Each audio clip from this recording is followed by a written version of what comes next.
Hey, you. Welcome back to the channel. And guys, today we're going to review Startup Episode 4, Season 1. And we recall from last week or previous episode that Nick and the team had lost their seed capital.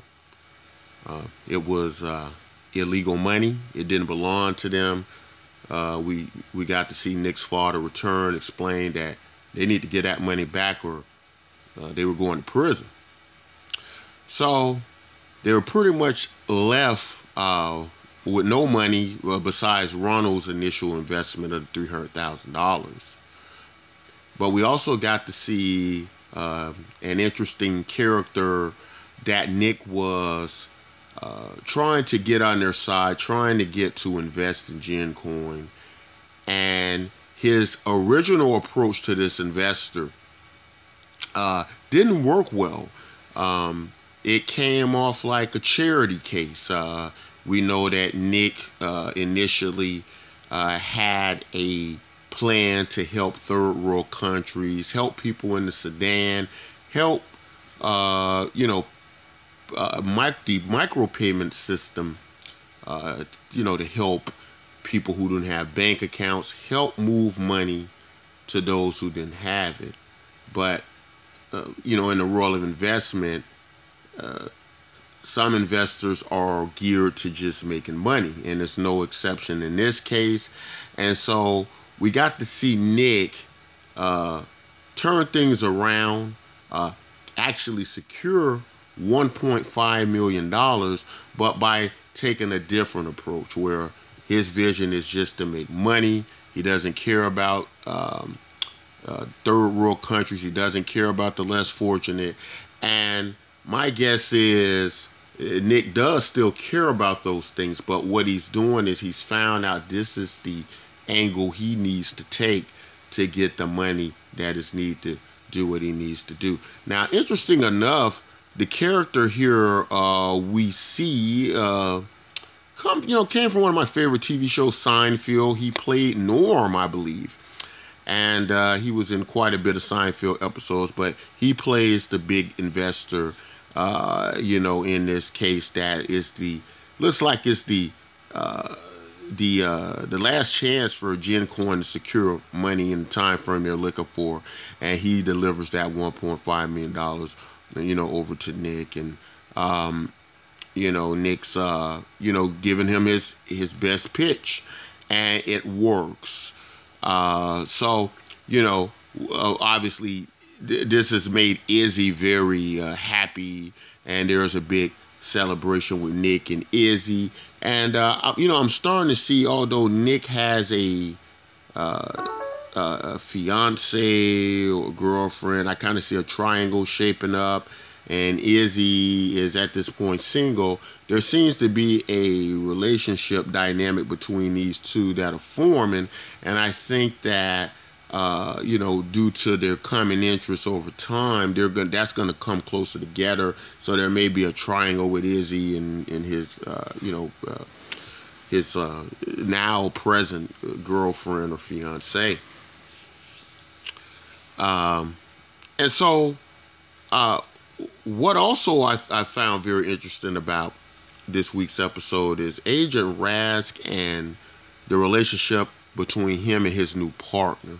And she seems to be the typical new partner on assignment, looking up to the senior officer. And there is a type of admiration between the new partner to the senior partner.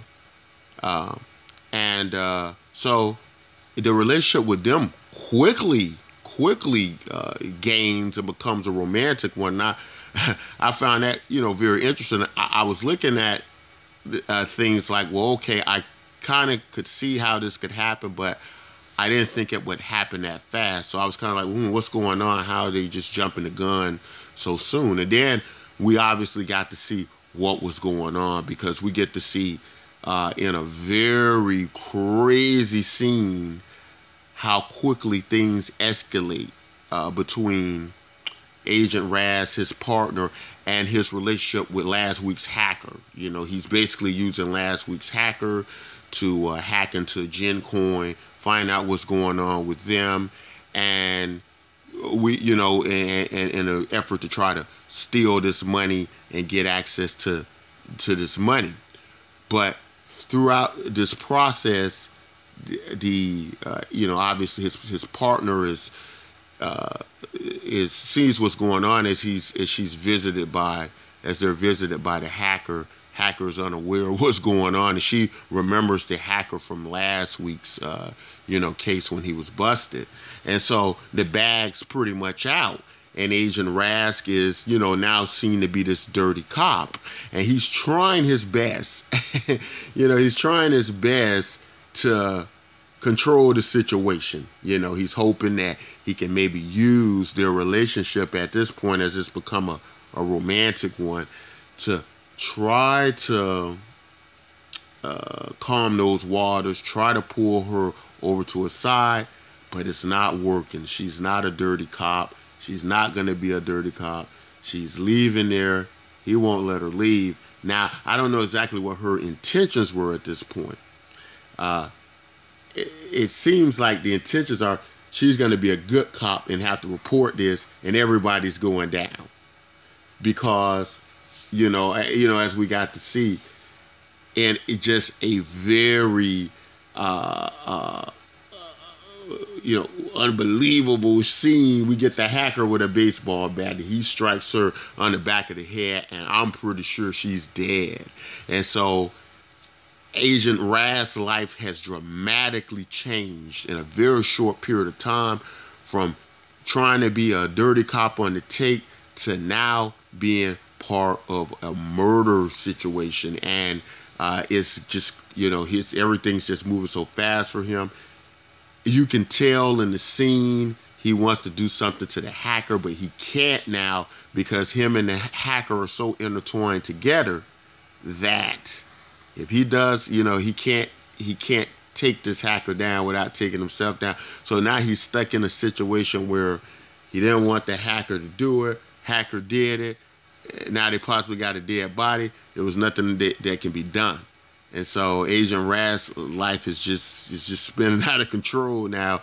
It was once appeared to be a good cop.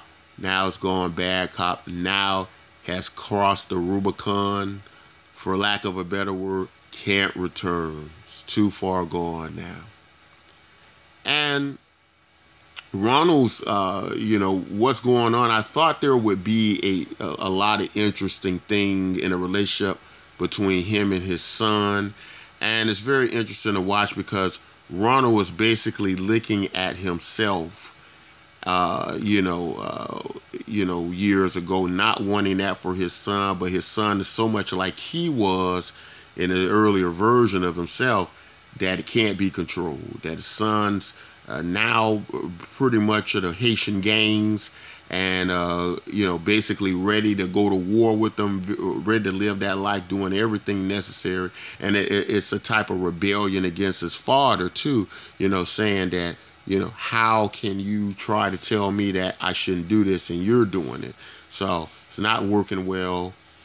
We get to see Ronald's trying his best to help him understand that, you know, this life will destroy and take from you. It is not what you think it is. And Ronald, you know, takes the gun from him, and we get to see what plays out like a war movie, a war zone movie, and we get to see how good Ronald is on the streets, because, you know, he's pretty much single-handedly taking out this rival gang that they can't get to on the gunfire. So yeah, so a struggle with father and son, struggle with Ronald against himself, trying to change, and still having to, you know, share aspects of the life that he had before between his son, himself. And so will be interesting to, you know, see how that pans out. But as I was saying, I think it's a lot of foreshadowing what's going to happen with Ronald and his son. and I don't think it's going to be a happy ending. But anyway, guys, I enjoyed this week's episode of the startup. Really starting to become a show I like to review, especially with my interest in the cryptocurrency space. If you're into cryptocurrency, if you're not watching this show, if you don't know about this show, you definitely want to watch this show. You don't have to be a cryptocurrency genius or anything like that, or even an enthusiast to understand and to appreciate some of the good things about the show. But anyway, guys, that's my review for episode 4 of the startup. Guys, if you like content like this, be sure and like and subscribe. And until next time, take care.